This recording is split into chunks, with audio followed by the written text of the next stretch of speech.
Good Wednesday afternoon to you. Hope you're having a great day. Thanks for joining us on Sports4CLE. Plenty of talk straight ahead as the Browns get ready to wrap things up against the Cincinnati Bengals Sunday at First Energy Stadium, putting a cap on the 2021 season. No playoffs this year for the Browns. Some news out of Berea today. Myles Garrett wins the Joe Thomas Award as the Browns' most valuable player, voted on by those who cover the team regularly. Pro Football Writers Association, the Cleveland chapter. Here is Myles Garrett, what Kevin Stefanski saw from Myles Garrett this season.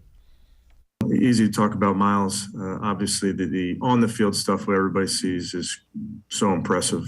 Just incredible talent, special, rare talent, who's come up big for us in big moments. And then off the field, getting to know Myles just the last couple of years is a tremendous person. Very inquisitive, very smart. But just to see the type of person he's becoming and continues to grow, like all of us, I think it's an impressive sight to see. Let's welcome in Mary Kay Cabot, Browns beat reporter for the Plain Dealer, as well as cleveland.com. Mary Kay, certainly Nick Chubb got some deserved votes, but Myles Garrett clearly had probably the best year of any Cleveland Brown. Yeah, he really did, and unfortunately for him, he ended up suffering that groin injury late in the season. He didn't really finish as strongly as he would have liked to, and therefore, he's really not, super high on the list in terms of NFL Defensive Player of the Year. He kind of fell behind in that regard a little bit. So that was unfortunate for him. I think he only has 2 sacks in his 5 or 6 games or something like that in his last 5 or 6 games. So he didn't finish as strongly as he would have liked, but certainly impacted most games, and teams really had to game plan for Myles. Yeah, and he stood up and was very vocal several times, and the team responded. So he has really assumed that leadership role that you would hope a guy on the defensive side of the ball would do. He really has. He was more outspoken even this year than he has been in years past. There were a few times when, actually I thought he crossed the line a little bit after the Patriots game when he, kind of came out publicly and said that they didn't make sideline adjustments. That's not necessarily the kind of vocal leadership that you always want, but I've mentioned this before. When you're trying to find your leadership voice, it's not always going to be perfect, but he did step up as more of a vocal leader. And if it required him being critical in some areas, then he was going to do that because he's trying to hold everyone in the whole organization to a higher standard. So when it came to criticizing the front office a little bit for the handling of Odell or for sideline adjustments, I think he just, he made a decision that he was going to speak up pretty much in every way he could. Well, news coming out, Baker Mayfield has been placed on injured reserve, freeing up some roster spots for some ancillary moves. But Baker Mayfield obviously ruled out yesterday. Will have that surgery that he needs on his non-throwing shoulder sooner rather than later. Still trying to pin down the date, the exact date of it. Kevin Stefanski talked about resting guys who are banged up against the Bengals in that season finale earlier today. We'll talk through all those type of things, Cam, and we expect to win. They're keeping score. We're in front of our home fans. We want to go out there and win. And if guys are available, they're going to play. If they're unavailable due to injury, obviously they won't play. But our full expectations are to go out there and play well, and the players know that. So we have to use this week to make sure that we're prepared to get ready to go. Mary Kay, I think having said that, I think if there's any doubt one way or the other, they probably lean on the side of not putting somebody out who's, 75, 85% in a game that, while you want to win them all, it really doesn't mean much at this point. Yeah, it's really sad when you think about it for all of the Browns fans and everybody associated with the Cleveland Browns, just the city of Cleveland, that just 4 days ago, when the Bengals set forth to try to beat the Chiefs, the Browns would have potentially still had an opportunity to win the AFC North this coming Sunday. And it just blows my mind that they went from being able to be first in the AFC North to being completely out of the playoffs. And I do feel horrible for Browns fans and for everybody affiliated with the Cleveland Browns who tried so hard to make this be the kind of season that everyone wanted. Just didn't turn out that way. But as you mentioned, this is a game when Kevin Stefanski probably will err on the side of caution and holding some guys out, especially because the Bengals are getting hit with COVID this week. And in addition to Joe Burrow being out to rest his knee and the rest of his body, they've got Joe Mixon is out, Trey Hendrickson is out, Brandon Allen is starting at quarterback. So really not the game we all thought it was going to be. Yeah, and they're certainly resting up for playoffs, which start the following week, being the Bengals. You mentioned, Brandon Allen. So the Browns going with Case Keenum. Keenum, the veteran, make his second start of the season, started the win against the Broncos. Talked about putting the Steelers game behind and getting ready for the Bengals. Yeah, I mean, the mood of the team's never great after, a loss. But, we have 24 hours. That's over, and we're on to the next one now. So, I think we got a lot of guys in this locker room who really care, who love to win, who hate the alternative. So, I'm excited to get into work today. Already been at work, but I'm excited to get on the practice field and get ready for the Bengals. And it is an opportunity for Case Keenum. Again, it'll be interesting to see if the Browns bring him back, and if so, at what price. But it's just a tough situation. He should want to play, because if Case Keenum goes out and plays, he shows that he still belongs in the NFL. Yeah, anybody who gets a chance to play has an opportunity to put some good tape out there to try to win a game for the Cleveland Browns. And when you're talking about Case Keenum, one of the things that I'm curious to see is how does the offense operate with Case Keenum under center? Now, when you've got so many guys out on the other side for the Bengals, you're not going to get a true evaluation of what Case is able to do. But I'm just wondering, will he have some better chemistry with some of the receivers or some of the tight ends than Baker Mayfield did? Was some of the stuff that was happening in terms of, all of the sacks and the pressures and those kinds of things, was that because Baker, was he holding onto the ball a little bit too long? Was he not finding the open man? So I kind of want to see how the offense functions with Case Keenum. I think that it will inform some things about Baker. Yeah, that's fair enough. That is one thing to keep an eye on. You mentioned this earlier. Joe Burrow informed everybody he wasn't playing, and he mentioned that in his media availability earlier. Also, Joe Mixon not playing, well documented. So the question becomes, what do you? The Bengals backups are going to try to play well because, like everybody else, they're fighting for roster spots in existence. But I would expect the Bengals to be very conservative and kind of keep everybody under rest and treat it almost like a preseason game, because their real thing is, they're back in the playoffs for the first time in a long time the following week. Yeah, I would think so too. The only thing is that they do have some playoff seeding at stake, but it's so far-fetched for them to get the number one seed in the AFC and to get that bye that 5 different things would have to happen for them to get that. So I don't think that they're putting too much stock in that. If they were, they would have Joe Burrow playing in this football game. So yeah, I think that they'll play it very close to the vest and just try to get out of here as healthy as they can. Mary Kay Cabot, Browns beat reporter for the Plain Dealer, as well as cleveland.com, and I are going to step aside, take a quick time out. On the other side of the break, we head to the voicemail of Truth and Reason. Have a lot of them for you today. We will also hear from Case Keenum on what he saw up close and personal from Baker Mayfield. Sports4CLE, you'll be right back. Stay with us. Welcome back. Back to new friends, new classroom, and learning new things. Back to wearing shoes, man, like real shoes. Back to rushing to class. Back to having questions. Lots of questions. Back to vending machine dinners. Back to too much caffeine, too late at night, but feeling like it was a night well spent. Back to pursuing your dreams and taking control of your future. Come back to go forward. Try C, where futures begin. When it comes to selling you a mattress, most retailers are handing you a line. a long line of extra steps that drive up costs and create confusion. At the Original Mattress Factory, we simplify the mattress shopping experience by building mattresses and box springs in our own local factories and selling them direct to you. It's short, sweet, and simply makes sense. So experience more than just the mattress store. Experience an original, the Original Mattress Factory.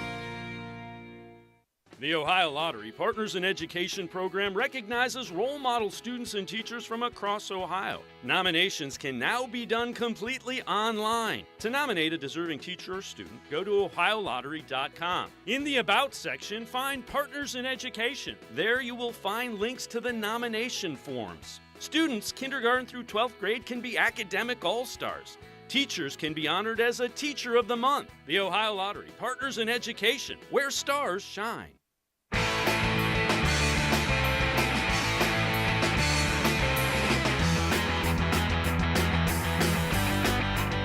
We continue talking Browns, getting ready to wrap up the season Sunday, 1 o'clock against the Bengals over at First Energy Stadium. Time for us to head to the voicemail of Truth and Reason. This one about Baker Mayfield and his performance this season. Baker is the man. He's a tough kid. Just had to battle through some tough injuries all year and some bad coaching decisions and a couple other small things, but I don't put this on him.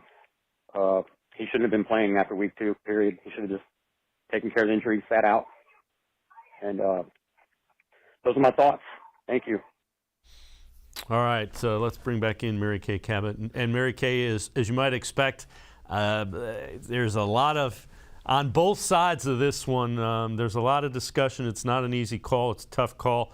I think Baker Mayfield, well, I know Baker Mayfield wanted to play. At some point, though, you got to look at it and say, is he effective? And Kevin Stefanski said they evaluated it and felt like that Baker Mayfield, with the injury, gave him the best chance to win. Well, it remains to be seen. If you look over those last 6 games of Baker Mayfield's, he won 2 and lost 4. He had ratings in the 50s like 4 times in that span. I would have to think that Case Keenum probably could have maybe won 1 more game, maybe even 2 more games, and that can make the difference between being in the playoffs and not being in the playoffs. So these were tough decisions to make, but I have to wonder that in the final analysis, will they look back on this and think that perhaps they could have given Case an opportunity to see what he could do, especially after hearing Alex Van Pelt talk about how Baker isn't necessarily accurate with the harness on and whatnot. So it was a horrible way to end the season for Baker, for the Cleveland Browns. And I do think there are a lot of question marks involving it. Yeah, and it's going to be, those question marks are going to be really interesting to see how they are answered as this plays out. Case Keenum, as we mentioned, will start against the Bengals. And he was asked just about what he saw from the guy that was playing quarterback for the Browns, Baker Mayfield, all season long. I can only speak for myself and what I saw. I think you are right. I did have a front row seat to one of the gutsiest, toughest performances of a quarterback playing in a season that I've ever seen. Culminating in kind of, the other night and, how he battled his tail off, to really bring us back into that game, and keep us in it. I think his entire season, he was battling a lot of things. So he is one of the toughest guys I know, and is a fighter. He came to fight every single day and pushed through a lot of adversity to get to get on the field on Sunday. So I have a tremendous amount of respect for him. And it grew. I already had a lot of respect for him, and it grew as the season went on. And Mary Kay, you brought up a really interesting, the 9 sacks against the Steelers when he was already banged up going into that game. One thing you can't question. You can question a lot of things about Baker Mayfield. You cannot question his toughness. No, you can't. And I thought when he first came to the Cleveland Browns, I wondered how he was going to absorb a hit. He's not the biggest guy in the world, and he was kept clean at Oklahoma. He really, left pretty much every game with not a mark on his uniform half the time. So I wondered how he would be able to pop up from those sacks. And I've been so impressed over these 4 years about how tough he is. Tough in playing hurt, tough in coming up from a sack. I mean, just game after game, he answers the bell. And there's something to be said for that. Availability is, one of the best things that you can offer as an NFL player. And he certainly has been that. So I thought that was such a ringing endorsement from Case Keenum to Baker Mayfield. Those guys have gotten really close. They're very good friends. Case is a huge Baker Mayfield fan, just in terms of his ability, the things that he can do. And again, he took that to a whole new level this year in terms of showing how tough he is. And you know that it's other teammates as well. It's not just Case Keenum. The people on that team respect what he was able to do. All right, this one's a little interesting. So Shannon Sharp from FS1's Undisputed, on a scale of 1 to 10, how legitimate has Baker Mayfield's injury excuse been this season? Let's listen. 0. He gets zero excuse. Really? Yes. Because you don't get credit playing with an injury. When your play is so bad, it costs your team's games. Because you would have been better off playing with Case Keenum being 100%, although he's a lesser player than Baker, as opposed to Baker going out there with an injury, stinking it up, and you and others making an excuse for him. Hold on. This is the NFL. Everybody is tough. Oh, Baker Mayfield shows some toughness. There's 70 other guys in the NFL. You think some of them soft? You don't make it to the NFL being soft. Now, granted, some might be tougher than others, but if you made it to that level, you're pretty damn tough. Second of all, Aaron Rodgers got a broken toe. He's the number 1 seed. Matthew Stafford been playing with back spasm, had a bad back. Guess what? In contention to get the number 2 seed. You only get credit for playing through injury if you go out there and play well. Otherwise, what have you done? It's kind of harsh, but there's a little bit of validity to you only get credit playing through injuries when you do well. Again, there's a little bit of truth to what he's saying.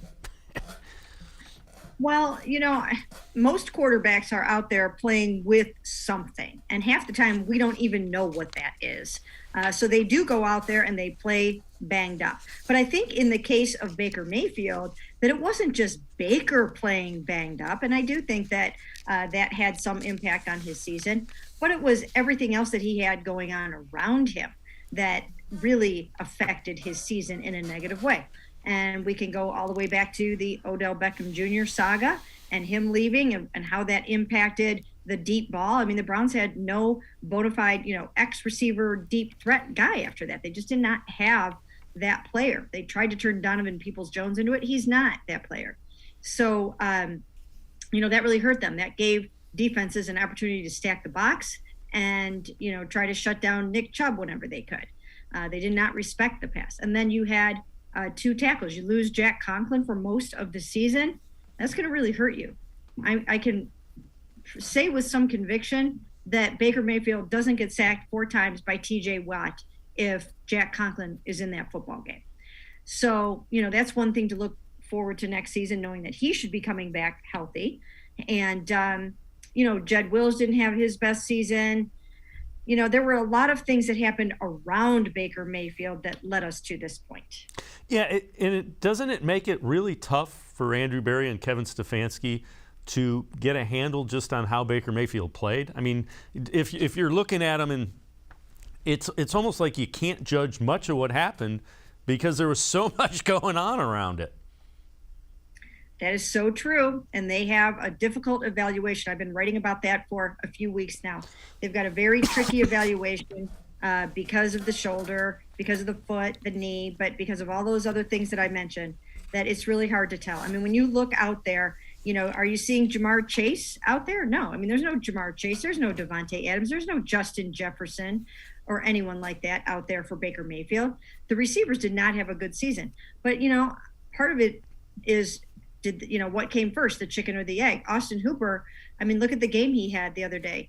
He was 2 out of 5 targets, and that's just kind of the season that he's had. But is it because Baker's not playing well, or is Baker not playing well because Austin Hooper's dropping his passes? You know, it's really hard to figure out kind of what's going on here. So if they're going to run it back, they have to fix some things, and they have to fix them in a hurry and add some guys to the team. Yeah, and again, those are all decisions that Andrew Berry, Kevin Stefanski, and that front office have to work through and have to get through them pretty quickly.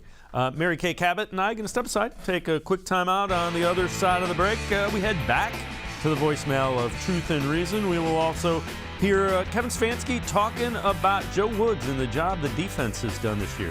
Sports4CLE, be right back. Stay with us. Welcome back. Back to new friends, new classroom, and learning new things. Back to wearing shoes, man, like real shoes. Back to rushing to class. Back to having questions. Lots of questions. Back to vending machine dinners. Back to too much caffeine, too late at night, but feeling like it was a night well spent. Back to pursuing your dreams and taking control of your future. Come back to go forward. Try C, where futures begin. When it comes to selling you a mattress, most retailers are handing you a long line of extra steps that drive up costs and create confusion. At the Original Mattress Factory, we simplify the mattress shopping experience by building mattresses and box springs in our own local factories and selling them direct to you. It's short, sweet, and simply makes sense. So experience more than just the mattress store. Experience an original, the Original Mattress Factory.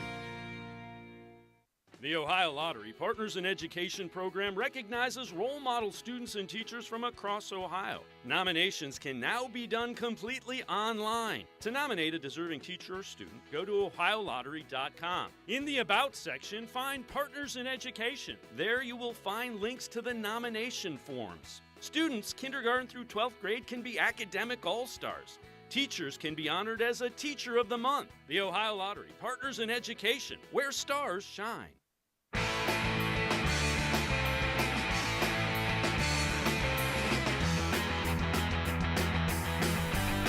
We continue talking Browns here on Sports4CLE. Time to head back to the voicemail of Truth and Reason. Another one about Baker Mayfield. This one a little bit more, too. Looking at that game Monday night, it just goes back to what I've been saying all year round. Baker Mayfield has got happy feet and he's one read, and I'm not going to go away from that. He just can't make the throws when he has to. Now, him being hurt, I don't know, that might have a little something to do with it. But the way I look at it, the whole season goes back to the New England game. New England, Bill Belichick, of course, in my opinion, there's Bill Belichick and then there's everybody else. And I don't think anybody will disagree with that. But it seems to me after one series, Bill Belichick had the Cleveland Browns figured out on both sides of the ball, and he stonewalled them after that. And it seems like everybody else took that playbook. And when you have a coaching staff that maybe is apt or inapt as they have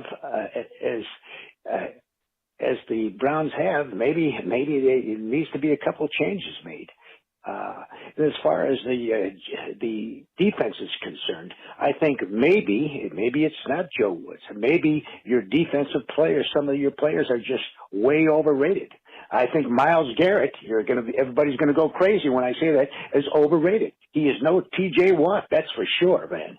T.J. Watt gives you 110% every time, every down he's out there. Sometimes in some games, I don't know where Myles Garrett is. I didn't know where he was the other night. Myles Garrett was the guy that was playing on one leg with a bad groin for the past 3 games.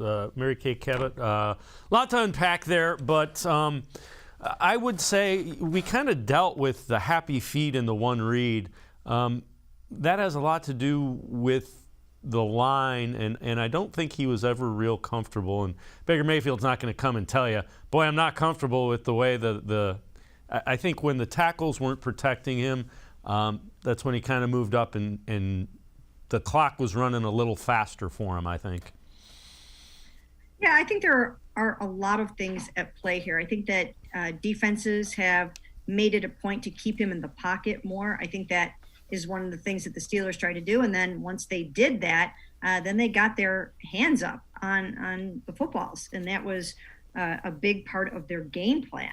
And that's something that, once again, if Baker Mayfield is the starting quarterback next season, that they're going to have to watch out for that, because other teams will try to do the same thing. And he's going to have to try to find different arm angles and whatnot to combat some of that, because you can't be getting 5 passes batted down in one football game and also being sacked 9 times. Yeah, that's fair enough. The one thing that I would say, and there's a lot of people both ways, move on from Baker, keep Baker. Who are you moving on to? That's the biggest question, and Andrew Berry and Kevin Stefanski are sharp enough that they'll assess who's available at what cost and see what makes sense. And that's what good front offices do. Absolutely. And, if you think that you want to move on, you also have to look out a year or 2 ahead and see who the quarterbacks are coming out in the draft. And that would be part of your strategy too, because this year is not supposed to be a good quarterback draft. But if next year is a good quarterback draft, then maybe you try to stick with what you have for one more year and then kind of go from there. So they have to have a plan. They're going to have to get together as a team and an organization and talk it through, break down that film, pull it apart, as Kevin Stefanski always says. And then, as I've mentioned so many other times before, this is not going to happen in a vacuum. This is going to be a 2-way street between Baker Mayfield and the Cleveland Browns. Baker and his very strong team of people around him will determine if this is a good situation for him or not. If it's not, then they will not engage in long-term thoughts about Baker being here with the Cleveland Browns. If the Browns even want him to be here long-term, we don't even know that yet. So lots to figure out. And again, there's not a ton of time to figure it out this year if you think you might want to try to trade for or acquire a veteran quarterback. All right, so Kevin Stefanski also talked about Joe Woods and the way the Browns defense played this season. Slow start, but the finish was pretty good for Joe Woods and the defense. Here's Kevin Stefanski. Yeah, I think Joe and the defensive staff, Dan, deserve credit for some of the growth of the defense throughout the season. They've adjusted. We've run some things in some different games that we haven't run. So I think you've seen some adjustments from them. I think our defense has played really well in division games, which I think is a big deal, and constantly searching for ways to improve. So I think they've done a great job. And Mary Kay, let's dovetail in this. So Jadeveon Clowney, let's take a look at this. The last 3 seasons, we look at it 19 and 20 before he got to the Browns versus 21 when he was with the Browns. So 13 games this year, 7 sacks. You see the pressures, the quarterback hits almost twice as many, more than twice as many sacks and almost as many quarterback hits as the previous 2 seasons. Let's dovetail in Clowney and the defense. Do you think the Browns are interested in bringing back Jadeveon Clowney? I certainly hope so, because I think he and Myles Garrett gave you what you thought you were going to get from the DNs. Yes, absolutely, 100%. And they are interested in bringing him back, and they will make him some kind of an offer. And it will just be a matter of, is the money going to be right? Is the situation right? Some guys factor in other things, family, weather. So there's a lot to consider, but they will want him back and they will make him an offer. Now, I will tell you that it didn't go over very well when he threw the shoe and cost the Browns really a touchdown in that game. That's something that he's going to have to atone for. But for the most part, his play has been excellent on the field. He's stayed reasonably healthy, and they will try to bring him back. And have you been impressed with what Joe Woods did with the defense? I mean, early on, everybody was clamoring about Joe Woods and the defense, and a lot of new pieces. I think it was you that said it was championship quality defense, and I agree with you wholeheartedly if it was. Yes, it was me. I wrote that column, and I did say that because I think that if the Browns were playing this game against Cincinnati Bengals on Sunday for the AFC North, and if they somehow happened to win it and they were going to the playoffs, I think that it is a playoff caliber defense. And not only that, one that is capable of taking a team to the Super Bowl and winning it. Now, they didn't have an offense that matched up with that, but that is where this defense is headed. Now, they're going to have to keep adding pieces and not rest on their laurels, because the Ravens are going to be a lot better than they were this year. They're not going to go losing 5 straight games next year because so many people will be back. But I definitely think that that this defense is capable of really managing almost any offense and doing well against anybody they come up against. Yeah, and the best part of it, a lot of young guys, a lot of guys end of their rookie contracts, beginning of, the rookies have been great too. JOK and Greg Newsome, your top 2 picks, played pretty darn well. Yeah, that's why I think the future is bright for the defense, because a lot of those young guys are really just starting to learn the game, get a feel for things. And I'm talking about not just the rookies in terms of JOK and Greg Newsome, but you also have Malik McDowell. You had Grant Delpit playing in his first season. So, these guys got some great experience in their first years, and they will be able to build on that next season. Mary Kay Cabot, Browns beat reporter for the Plain Dealer and cleveland.com, and I are going to step aside, take one more time out. On the other side of the break, back to the voicemail of Truth and Reason. This one about the fourth quarter for the Browns. Also, what do you think went wrong with Baker Mayfield? We'll get Mary Kay's thoughts on Baker Mayfield's 2021 season. Sports4CLE, be right back. Stay with us.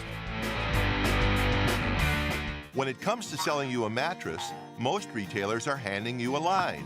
A long line of extra steps that drive up costs and create confusion.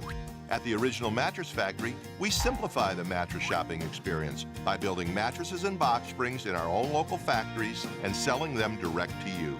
It's short, sweet, and simply makes sense.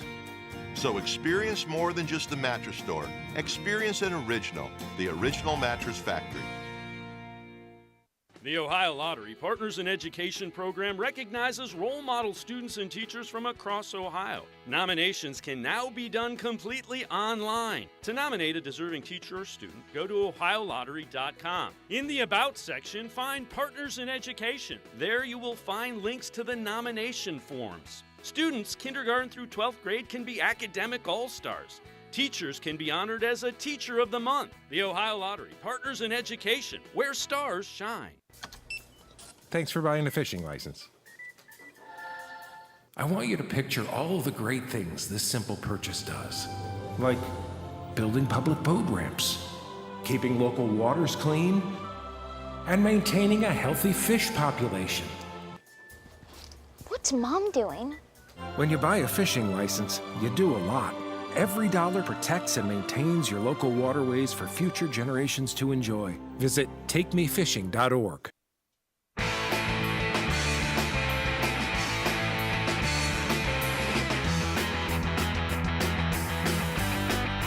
We continue talking Browns with Mary Kay Cabot, Browns beat reporter for the Plain Dealer and cleveland.com. Time to head back to the voicemail of Truth and Reason. This one about the fourth quarter and what he saw, this fan, from the Browns this year. Stefanski has not had a strong strategic game plan for the fourth quarter, especially if they're just winning by a few points or going to go for the win. If you take a look at the way he has called plays, it's helter-skelter. Green Bay, classic example. He runs the ball, they move the ball with Chubb, and the next thing you know, they're at the 50, 1st and 10, and he throws 3 passes, all incomplete. Here he was running the ball with Chubb, and everything was working, and he changed. And I see that almost in every game where they're trying to recover in the fourth quarter to win a game.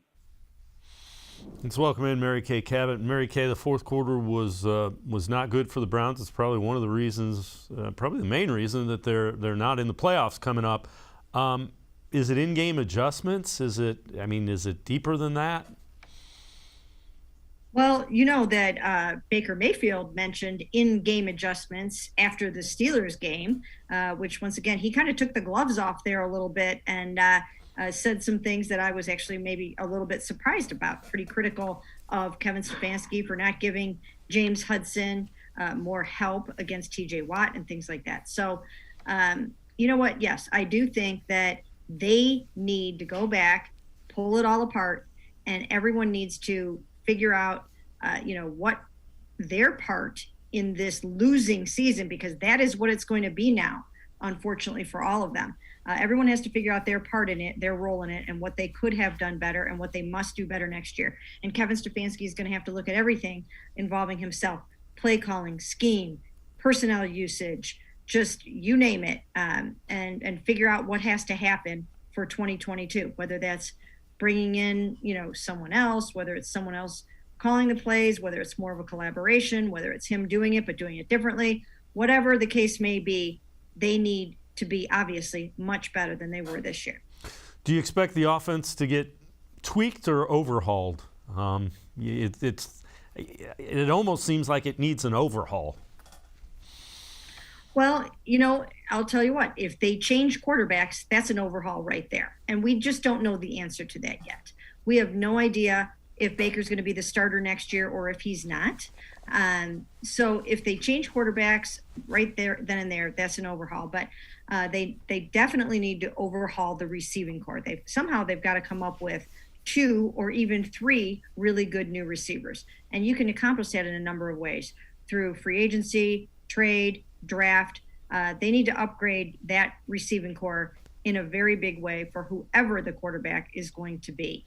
And then they have to figure out if Jed Wills, if they think that he can come back next year and return to form, because he had an ankle injury that really set him back this year, and they need better play from their left tackle. He graded out, and he's something like 63rd amongst offensive tackles in the NFL this season. That is not going to cut it for your left tackle. You've got to be up there, at least in the, you would want your starting left tackle, your number 10 overall pick in 2020, to be up there in the top 20 of NFL offensive tackles. That's why you drafted him in the top 10 the way that you did. So lots of things to consider for next season. Yeah, and Kevin Stefanski he was asked about his relationship with Baker Mayfield earlier today. Here's what he had to say. I mean, in terms of relationship with any of the players, Jake, I think it's something that we always, as coaches, work on and try to challenge our guys and support our guys. So I feel no different with Baker. I mean, I know it's easy to look at the frustration that we've had offensively and you want to pin it all on one player. That's just totally unfair. So that'd be my answer to that. And again, he's been pretty consistent saying that the quarterback gets too much praise when they win, too much blame when they lose. So, and that's probably a fair assessment. It really is. And again, we've talked about it, so many times on this show and elsewhere, that it hasn't just been Baker Mayfield. Again, when you take away an Odell Beckham Jr. and you're left without a deep threat, and Anthony Schwartz, who is supposed to also be sort of a complementary deep threat, is not healthy all season and has a concussion and has a hamstring injury that he's trying to overcome. It's very difficult to stretch the field under those conditions. I actually thought they should have signed Rashad Perryman back to the team late in the season, just to kind of stretch that defense a little bit and get some downfield passing. But unfortunately, that didn't happen. So yeah, there were so many things. And, it seemed like they were really, really far away in that Pittsburgh Steelers game. But once again, if you get Jack Conklin back, if you upgrade the receiving corps, if Baker Mayfield's healthy, maybe you can get something much better out of this offense next year. Yeah, that would certainly be the hope. All right, so ESPN.com came up predicting most likely worst place to first place teams for next season. They have the Browns as number 2 behind the Seahawks. And you see just the whole delineation of what went wrong with the Browns and a lot of close games that they lost. It's easy to see why you could say, I certainly understand the thought behind it. And again, plenty of work to be done by the front office, but I can certainly see why they rank them as one of the likely teams that would be a worst to first scenario for next season. Well, you would think that they will really turn their attention to the offense because they worked so hard on the defense last season, and now it's evident that that they need to, overhaul and fix the offense. But here's one thing to remember. Joe Burrow's getting better by the year. The Bengals, who just obviously won the AFC North, they're not going to relinquish that easily. The Steelers are going to have a new quarterback, and we don't know yet if that's going to be a rookie or if that's going to be a young player or a savvy veteran. I mean, who knows? That's a pretty good organization. And, maybe one of these winning quarterbacks would like to play for Mike Tomlin, who is just a winner every single year. So they're probably going to get better. And then I think the Ravens are going to be significantly better next season. They're not going to lose 5 straight games. They had so many injuries this year. So the Browns, yes, because of their defense, I think that that they will be better, and they do have a chance to climb out of the basement. But they can't rest on their laurels. They've got to work really hard at this. Yeah, the AFC North, young and talented with some pretty good organizations. So it's certainly not going to be easy for Andrew Berry, Kevin Stefanski, and the guys. Mary Kay Cabot, Browns beat reporter for the Plain Dealer and cleveland.com. Mary Kay, as always, thanks so much for the time and the insight. Appreciate it very much. My pleasure. All right, Mary Kay Cabot, again, make sure you read her pages of the Plain Dealer as well as cleveland.com. We're going to step aside, take a quick time out. We continue talking Browns. More of the voicemail of Truth and Reason, more about Baker Mayfield. We'll also get into Denzel Ward and what Kevin Stefanski has seen from him this year. Sports for CLE. We'll be right back. Stay with us. Welcome back. Back to new friends, new classroom, and learning new things. Back to wearing shoes, man, like real shoes. Back to rushing to class. Back to having questions. Lots of questions. Back to vending machine dinners. Back to too much caffeine, too late at night, but feeling like it was a night well spent. Back to pursuing your dreams and taking control of your future. Come back to go forward. Try C, where futures begin. The Ohio Lottery Partners in Education program recognizes role model students and teachers from across Ohio. Nominations can now be done completely online. To nominate a deserving teacher or student, go to OhioLottery.com. In the About section, find Partners in Education. There you will find links to the nomination forms. Students kindergarten through 12th grade can be academic all-stars. Teachers can be honored as a Teacher of the Month. The Ohio Lottery Partners in Education, where stars shine. I am powerful beyond my wildest imagination. I will define my future. I will keep challenging myself to improve. Because I am a future leader of this great nation. I will be responsible for raising a beautiful family. And educating not only my generation, but many more to come. I will make a difference in my community. And I will stand up for what I believe in. I will not settle for simply chasing my dreams. I will achieve them. Because I was given a chance. An opportunity. A home. At Family, Career, and Community Leaders of America. The ultimate leadership experience. FCCLA has been one of the greatest experiences of my life. It's made me who I am today. Join us. We'll build a new future together.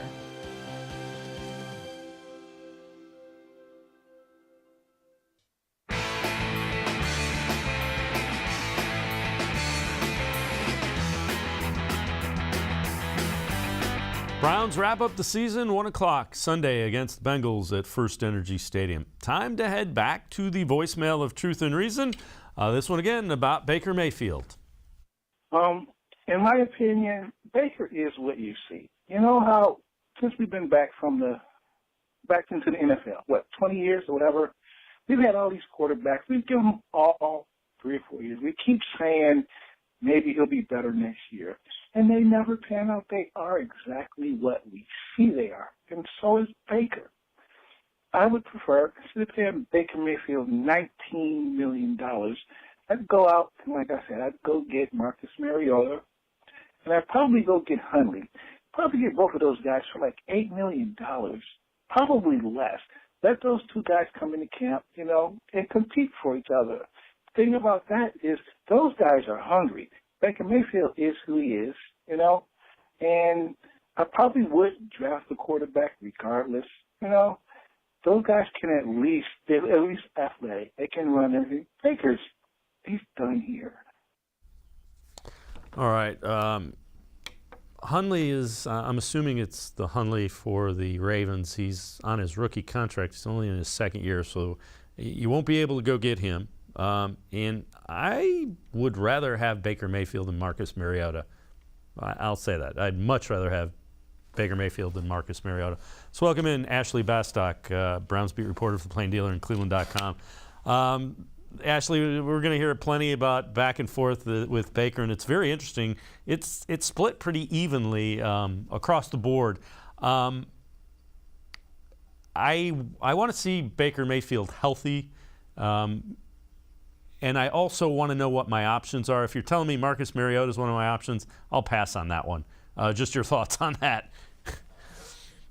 Yeah, I think the way that caller, the thing that I think he was asking for, right, is even if it's not Marcus Mariota, to bring in somebody who's like a veteran who maybe would be okay sitting behind Baker Mayfield a little bit, at least to start training camp, right? And then you have a quarterback competition going on in Berea. I think that's one option. Like, that's the kind of tier of guy that Marcus Mariota is for me. Like, he isn't somebody like him, somebody like Sam Darnold, somebody like Teddy Bridgewater even. Like, those are guys that if you put them in a quarterback competition, I think they're going to be okay with that. Now, you're not going to do that with a guy like Derek Carr, for example, right? Like, he just is too good. If you could figure out a way to get him here, that would be a different story. But if you're going to bring in a guy like that that's on the same level as Marcus Mariota, I think at that point it would basically become a competition, and you kind of see what happens, and you see then what a healthy Baker Mayfield looks like. And yeah, I agree. Tyler Huntley has been kind of a revelation this year, I think, for Ravens fans and for anyone who's gotten to see him in the AFC North and everything. But yeah, there's definitely some contract things there. I don't think that's a possibility. I think after the first time the Browns saw him this year, I saw some rumbling on Twitter of fans being like, what would it take to get that guy here? Unfortunately, I don't think that's really a possibility to consider. And it's not really a stacked QB draft class either. So your options are limited, but I definitely think bringing in a guy, a veteran guy who maybe has some experience, is looking for a resurgence to get in a quarterback competition, if you want to go that route, that's a plausible option, I think, in all of this. Yeah. Again, I want to know what the options are before I go out and say, yeah, I'm going to move on from Baker Mayfield. And I think his health had a lot to do with the way he played. All right, so we've heard that section of it. Here's Skip Bayless from FS1's Undisputed, what he thinks about the Browns and Baker Mayfield. For all the Baker haters out there and the Odell lovers, led by you, the man across the table, and I said, you better celebrate now while you can, because once he gets his shoulder fixed, he will make all of you look foolish. I hope it's not in Cleveland. I hope it's with the Houston Texans, somewhere else. We need a fresh start and get out from under this quagmire that is once again the Cleveland Browns. You know that smell is caused by him, right? Oh, okay. That's in Cleveland. It's him. Right, so I'm going to reiterate what we just saw, and these are the facts of what just happened. Last year, once Odell went down, game number 7 at Cincinnati, I'm knocking on wood because I don't even like to talk about it, but he tore his ACL, down and out for the year. All of a sudden, the heavens opened up for Baker Mayfield. He didn't keep forcing the ball to Odell because there was no more Odell. So he starts spreading the ball around the way he did his first year with the Browns, when, by the way, Pro Football Focus ranked his rookie year the 3rd best rookie year in the last 15 years that they have been grading them. 40 big-time throws that year, ranked 3rd according to Pro Football Focus. And so all of a sudden he goes on a tear last year. Over the last 11 games, did Baker Mayfield. 20 touchdowns to only 3 interceptions. They won 8 of the last 11, including in that very same stadium. We saw him and Ben stink it up on Monday night at Pittsburgh. And Ashley, that's the dilemma for the Browns. Mary Kay and I talked about it, and I'm interested in your opinion on it. They really have to sit down and figure out, was it based on the injury? I mean, this was a year you wanted to see Baker in the same system for the first time, and you expected some monumental growth. Everything around him kind of went up, in flames as well. It wasn't only that he was injured. He was injured. Other people were injured, and the wide receiving core did not perform well at all. Yeah, Mary Kay did a great interview with Louis Riddick as well. And obviously that's somebody who is a former Brown. He was getting talk about GM jobs and whatnot, and maybe he'll land one of those jobs one day. But, he even said he doesn't envy the position that the Browns are in with how they have to evaluate Baker Mayfield with all of this stuff, with this injury. I mean, it's difficult. It's very difficult. There's not a correct answer. And, we've talked before on this show that I do think that shoulder harness impacts him more than a lot of guys because of his throwing motion. If you watch his upper body, it's maybe a bit more violent, I want to say, than guys who are maybe bigger or things like that when he's trying to get the ball down the field. So I definitely think it impacts him. We obviously heard that line, that talking point come up again last week. But it's tough because I also think there are things with Baker Mayfield that you're just not going to be able to fix, like his size being one, for example, how mobile he is, things like that. And for me, like the biggest question is, it seems like this year, what he did so well in the past has been like those rollouts, those bootlegs, things like that. And opposing teams, it really seems like zeroed in on taking that away. So now I think it's about Kevin Stefanski, can the Browns, can Baker Mayfield, can they counteract, can they counter-adjust to those adjustments that opposing teams are making? And you know what, the injury here really is the X factor, because I think a lot of people are curious to look like he finally has some stability in an offensive system. And, there are so many points in his career here that things haven't been fair. He had to learn 3 different offenses. It's tough. It's a tough ask for anybody. It's a tough ask when you're new to the NFL, period. So I think just having some stability in offense and being healthy, I understand why people are eager to see that. But again, it comes back to what can you control even through that injury question for me. But that still in some ways is nice that you have that option here to kind of play with. And it's not ideal because after that, you don't have any leeway, obviously. But right now they have it. So no big decisions necessarily have to be made right now. And it's tough. It's just a tough evaluation all around.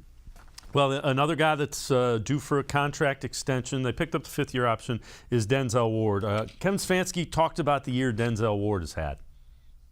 Yeah, I think Denzel's come up in some big moments for us. Obviously, the last time we played this team, huge play to start the game. He's made big plays on 3rd down in the red zone. All those situational football moments where our best guy has to come up big, and he's done a nice job in those moments.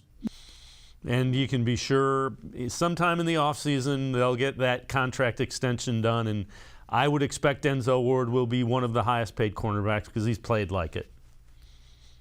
Yeah, you would hope so. And I'm sure that's something fans would like to see. Number one, given how well he's played. Number two, obviously being a hometown guy, went to Nordonia High School, Ohio State. It just is a great story. And, I think so much of the narrative about Denzel Ward's career up until this point has been the injuries. And that was probably a fair narrative for him to have. He couldn't stay on the field. And now that this season we saw him on the field more, and there might have been some little nagging things here and there.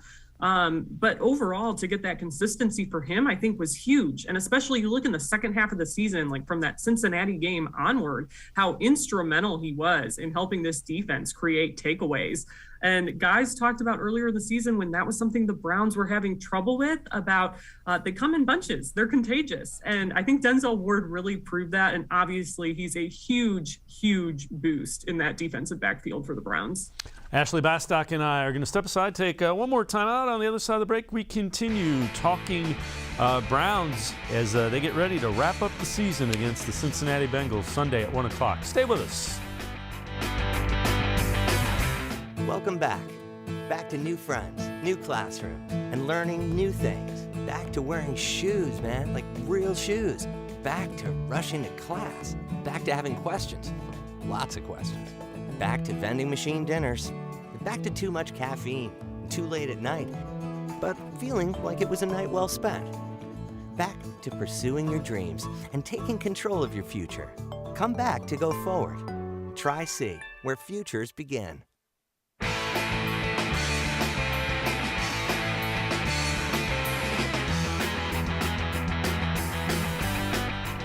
We continue talking Browns. Well, Rich Eisen from the Rich Eisen Show on Peacock weighed in on the whole Baker Mayfield and the Browns situation. Here's Rich Eisen. But if you're a Browns fan thinking you got to move on from him right now, I think you're making a mistake. I think there's a fifth-year option that you got to let him play out. And see what Stefanski could do with him. And maybe get him another big game receiver. And commit to the run. Certainly if everything in your passing game is playing off the run, commit to it. And hope for better health up front. But this was a disappointing season for the Browns. There's no other way to put it. The step forward was supposed to be like week 1. Going to Kansas City and winning for this team and franchise in a way you couldn't the previous year, and they didn't this year, and then everything began to just unravel. So Rich Eisen mentions, a wide receiver. Bleacher Report came up with guys that could turn a franchise around, and they have Garrett Wilson of Ohio State wide receiver as a guy that could turn the Browns franchise around in the draft. So this is a draft class guy that could turn it around. Ashley Bastock, what'd you think of Rich Eisen? I agree with him with the wide receiver, and I'm intrigued if Garrett Wilson is sitting there when they pick in the middle of the first round. Yeah, and I know my colleague Doug Lesmerises has been singing the Garrett Wilson song for about a few weeks now. I'll say probably 5 to 6 weeks. We've been listening to Doug talk about it and write about it. So, I'm totally on board with that and definitely agree that receiver has obviously been an issue this year. And obviously I'm somebody who's covered Donovan Peoples-Jones, for example, pretty extensively over the last few years. And Donovan has, I think, struggled in the back half of the season when they've kind of forced him into that X receiver role. Like, that just necessarily isn't the guy he is. And I think he thrives better almost in this offense. And we saw it last year as kind of a number 3 guy. I think in a lot of ways the pressure is off for him and things like that. So I definitely think they need somebody who can be a legitimate deep threat in those situations. And without that, your offense is hamstringed. And then just as Rich Eisen mentioned, obviously the issues at tackle for the Browns this year have really, really compounded. Jed Wills has been playing through that ankle injury and just has not been himself. I'm curious to see what he's going to look like next year. And then obviously they lost Jack Conklin for such a long amount of time. That's an all-pro tackle. That totally changes the makeup of your line. And obviously we saw what the Steelers did in terms of taking advantage of the Browns situation at tackle. And a lot of teams have been doing that. So I definitely think, obviously, not all of this falls on Baker Mayfield. And there are some other key pieces that I think they need to get back or acquire in the draft in the case of a receiver. Ashley Bastock, reporter for the Browns beat reporter for the Plain Dealer and cleveland.com. Ashley, as always, appreciate the time and the insight. Thanks very much. Thank you. All right, Ashley Bastock, make sure you read her pages of the Plain Dealer as well as cleveland.com. Okay, before we go, a quick Cavs note. So Rajon Rondo worked out with Cavs, first time that he is on the court with his team. The guy they signed as a backup point guard, 16-year veteran. They signed him when Ricky Rubio got hurt. Here is Rajon Rondo on what he can bring to the young Cavaliers. Obviously, number one, leadership. My experience in the game. This is year 16 for me, coming in and being a voice in the locker room, being myself, not trying to be anyone else, just try to come in and give the guys what I have as far as knowledge and go out there on the court and compete at a high level. So just looking forward to just learning the guys. Having DG back obviously is big for the organization, for the team. I'm looking forward to playing alongside him and also the 7-footers. I've never played with 3 on the court at one time, so I'll be looking forward to, throwing some lobs and making the guys, the game easy for certain guys. You can, again, just see how he'll fit in and how he's going to help. You see how quickly he picks things up, asking the right questions. And you just see him, thinking through the process of what's going on. But there's an eagerness on both ends. The guys are eager to play with him and have him here. And you can tell that he's eager to be with this group. And again, Rondo will be in uniform when the Cavs head west on that West Coast trip coming up this weekend. So Rajon Rondo, DG that he referred to, Darius Garland. So it'll be interesting to see Rondo, the veteran point guard, how he helps out the young point guard, Darius Garland. They know each other. They work out together in California. So don't minimize the effect he might be able to have in helping Garland reach his potential and get better. That's going to do it for this edition of Sports for CLE. We will see you back here tomorrow at 4 o'clock. Scheduled guest Scott Petrak, Browns beat reporter for the Elyria Chronicle-Telegram and BrownZone.com as well. And Marissa Contepelli from the Bengals. She is the Bengals team reporter. That is tomorrow at 4 o'clock. We will see you then on Sports for CLE. Have a great night, everybody.